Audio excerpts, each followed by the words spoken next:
Hello, sixth graders. It's me, Mrs. James. I am here to read more of WISHTREE to you this morning. Um, you're going to have a quiz over this, so I hope that you remember some of the really important things that happened in the last couple of chapters. Um, One of the questions that I am going to ask you is when Samar and Stephen started to become friends or started to walk together, what was the reaction of their parents?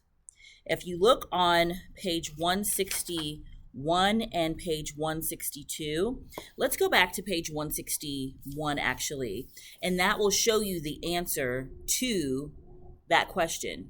And you can probably infer it. Let's take a look.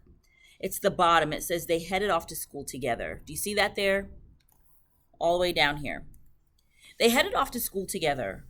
Stephen's father came out onto the porch. He was holding a cup of coffee. He caught sight of Stephen and Samar and frowned. That's a frown. Here's another, like an example of a frown. Okay. A moment later, Samar's mother stepped out of the blue house, her keys jangling, a briefcase over her shoulder. She followed her neighbor's gaze. Both parents watched in silence until Stephen and Samar, walking side by side, disappeared from view. So that might answer your question. We are on chapter 42, and we are on page 163. But I'm not going to tell you to turn to page 163, because if I do, you're going to get there and go, but there is no page 163. It's in chapter 42. Chapter 42. Emma, go to class. Look. Great, thank you. Go to class, ma'am. Have a great day. Bye. Bye, my dear. I'll miss you. I'll see you third. I still have no badge. Okay, we'll get you one. Okay, bye. Bye. Chapter 42. I didn't have much time to mull over my mistake. We had a steady stream of visitors as the hours passed. Think about what was Red's mistake. Early wishmakers came throughout the day. A little girl wanted 20 hamsters. The grocer down the street hoping for a summer of sweet peaches, the usual. The local reporter returned. She peeked at some of the new wishes hanging from my bows and took a photo of the broken eggshells on my trunk. Sandy and Max came to remove the police tape surrounding me. Francesca joined them. Who was Francesca's great-grandmother? Correct, Maeve. Today, she had Lewis and Clark on thin leather leashes. Each cat was wearing an embarrassingly sparkly harness. Francesca discussed the broken eggs with Sandy and Max, while Lewis and Clark wove around her legs. I've got a tree cutter coming out later to give me an estimate, Francesca said. So you're definitely cutting it down? Sandy asked, in what I liked to think was a disappointed voice. Yep, no question. See that muck? All the water in the yard? Francesca pointed at the soggy lawn. Plumber told me this dang tree is plugging up some of the pipes. Least bit of rain and the yard turns into a giant mud puddle. Still, people are going to be sorry to see it go, Max said. He reached for Clark's leash and tried to unwrap Francesca. I know, it's a good old tree, but sentiment doesn't pay the plumber. Sandy grabbed Lewis while Francesca attempted to unknot herself from the leashes. What about the animals and birds that live in the tree? She asked. Ah, that's where I'm using the old noggin, Francesca said. Every year, the possums and owls and such vacate the premises on wishing day. Strangest thing is, it's like they know what's coming. She hopped over the web of leashes. Suppose they don't like being disturbed. In any case, I'm hoping the cutters will come late tomorrow afternoon. Most of the wishing will be done by then. But what will you do with all the wishes? Sandy asked. Put them in the trash when no one's looking. That's what I do every year. The whole thing's nonsense anyway. Max and Sandy looked at me sympathetically. I know. I don't have a sentimental bone in my body. Francesca paused to address the cats who were yanking her in opposite directions. If dogs can do this, why is it such a challenge for you two? She turned her attention back to the police, but it's time. More than time. Well, we're going to swing by tomorrow. Keep an eye on things. No lead on the person who carved that word, but with the eggs and people just generally riled and the cut down, Sandy shrugged, couldn't hurt to have us keep an eye on things. Thanks, Francesca said. Not necessary, but I appreciate it. Lewis and Clark caught a glimpse of Bongo and lunged for my trunk. Whoa! You crazy felines! Francesca cried, reining them in. They hissed at Bongo.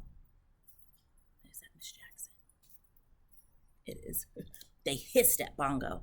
She spread her wings menacingly. She spread her wings menacingly and let out her most ferocious call. Ah! Lewis and Clark retreated for the safety of Francesca's arms. Once again, she was a tangled knot of leashes and cats. Sandy smiled. Maybe leave the cats home tomorrow, Francesca. Chapter 43. That afternoon, I met my executioners. Whoa, do you guys know what executioner means? Well, let me use it in a sentence. One day, Jabari, hi Jabari, was here, and Jabari said, Miss James, if I didn't know the answer to this question, a question I'd asked him about English, he said my 5th grade teacher would come here and execute me. Now, we all know that was just an exaggeration, a hyperbole. But, he was saying she would come and kill me. So an executioner is someone who kills people. Oh, sorry, I just had a scary moment. I thought the whole time that I wasn't recording. That would have been bad. So that afternoon, I met my executioners. Who are the executioners and what is Red talking about? Not having teeth, I never really understood the fear people seem to have of dentists. I've overheard conversations where the word root canal and cavity were used, but in tree world, those have different meanings. After seeing the tree cutters and their equipment, I understood. When a truck carrying powerful chainsaws along with something ominously called a stump grinder shows up, well, you know you're in trouble. Mind you, an arborist is a great friend to trees. We need our limbs trimmed just the way you need to cut your fingernails and hair, although it's only once or twice a year, and it's called pruning. I always feel especially elegant after a good pruning. But pruning is usually done with special shears that look like giant scissors or with a small saw on a long pole. Stump grinders are generally not part of the plan. Okay, 6th graders. So what Red is saying is, hey, I love to get a good trim, get my hair, get a little trim here. I love to get my fingernails done, get a little manicure. That's not the same as a stump grinder. That's like cutting her down. Okay, let's keep reading. It didn't help when 3 men wearing orange hard hats went to Francesca's door and announced they were from Timber Terminator's tree service. I'm going to make a deposit on those silly hats, Bongo muttered.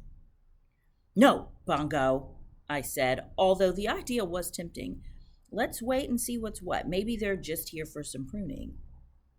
You really are an optimist. Francesca walked the men over this time without Lewis and Clark, and they discussed costs and timing. That's right. They talked about cutting me down, even as they enjoyed the shade from my lovely limbs. Talk about insensitive. One of the men, he introduced himself as Dave, climbed a ladder to inspect my hollows. Agnes, Harry Spiders, and Big U eyed him warily, ready to defend their babies. You got some critters in here, ma'am, he reported. Yes, yes, I know, Francesca said. Every year like clockwork. Bongo flew up to a spot near Agnes. Just one deposit, she said under her breath. That's all I'm saying. Situation like this, we generally advise cutting in late fall, less likely to disturb any nests. I've got that covered, Francesca nodded, hands on hips. Animals and birds hightail it out of here every May 1st. Wishing Day, you know. Dave scratched his stubbly chin. Wishing Day? People make wishes, put them on the tree. Animals and birds don't like all the noise. If you could do this tomorrow afternoon, the timing would be perfect. You work on Saturdays? Sure do. Dave shook his head. Wishing Day, he murmured. Now I've heard of everything. Francesca nodded. She patted my trunk. Yeah, craziness. Can't believe I've put up with it as long as I have. Chapter 44. Early that evening, Francesca stopped by the blue and green houses. My houses. One with a black door, one with a brown door. One with a yellow mailbox, one with a red mailbox. She knocked on each door. She explained her plans for me. Both sets of parents said they understood. They would be sorry to see me go, but it would be a relief to see an end to Wishing Day, wouldn't it? And my absence would mean more sunlight in their living rooms and fewer acorns underfoot. Okay, at least let me make a deposit on the parents, Bongo grumbled. More sunlight? The nerve. How about less oxygen, people? Less beauty? Thank you for defending me, Bongo, I said, but no depositing. Do you guys know what Bongo means by depositing? Let's just say it's white. Yuck. And it's yucky.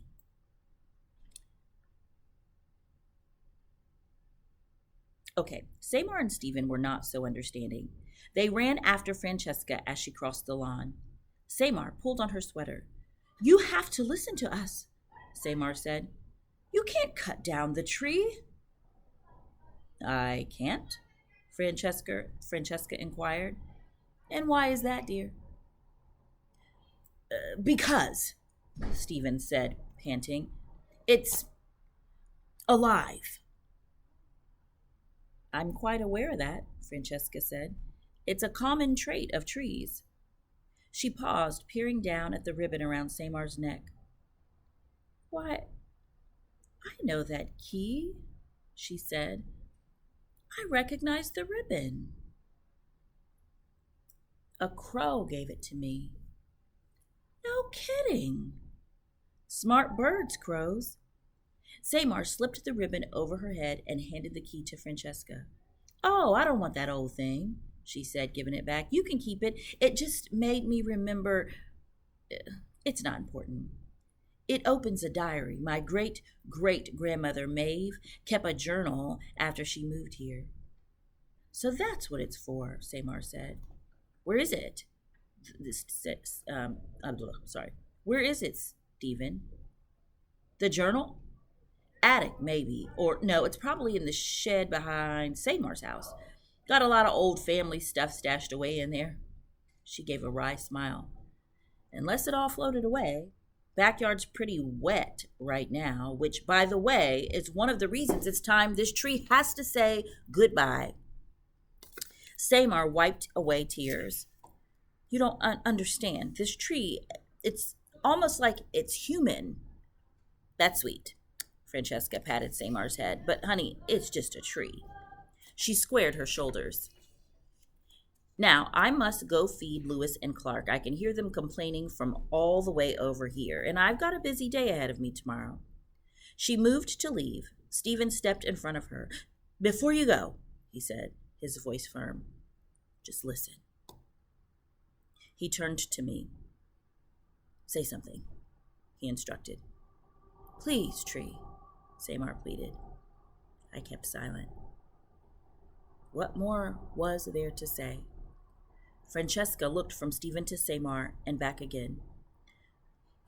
Children, she said, perhaps those video games you like to play have out of your brains. Talk, tree, Stephen said. Silence. It can talk, Samar told Francesca. Real words. It told us a story about Maeve. Francesca, for just a moment, hesitated. She looked at me. You mean metaphorically, of course. The tree seemed to talk to you. The leaves whispered and so on. He told us about the hollow. It told us about the hollow and the baby. Francesca blinked. The baby. Yes, Samar said, the abandoned baby. Again, Francesca paused. Of course, I've told that family story before. You probably heard it from a neighbor. Stephen shook his head. We heard it from the tree. Oh, my, said Francesca. She waved a hand in front of her face. You're wearing me out, you two. I'm so very glad my parenting days are behind me. Listen, here. You get a good night's sleep, understand? Or maybe some counseling. As quickly as she could, Francesca made her way across the lawn, her shoes caked with mud. Francesca, Stephen called. It's just a tree, dears. Repeat after me. It's just a tree. I was wondering if we could look for that diary. She glanced over her shoulder. Maeve's journal? Be my guest if it's not under water by now. She held up her palms. Just no more craziness, you hear? When Francesca was back in her house, Stephen and Samar looked at me accusingly. Why didn't you talk? Samar demanded. Because it was foolish, because I wasn't supposed to, because. Looking defeated, Stephen and Samar trudged away. They hadn't gone far when Samar paused and turned to Stephen. Something happened today, she said. People at school were being weird, talking about me, whispering, passing notes even. She narrowed her eyes. You didn't tell anyone, did you, about what happened last night? Of course not. Then I wonder what was going on. You're probably imagining things. I don't think so. I mean, I'm used to people talking about me, being mean. But this was different. Things aren't always what they seem, Stephen smiled sympathetically. Come on, let's go check out that shed. I watched the two of them head towards Samar's backyard. They were talking, laughing, becoming friends perhaps.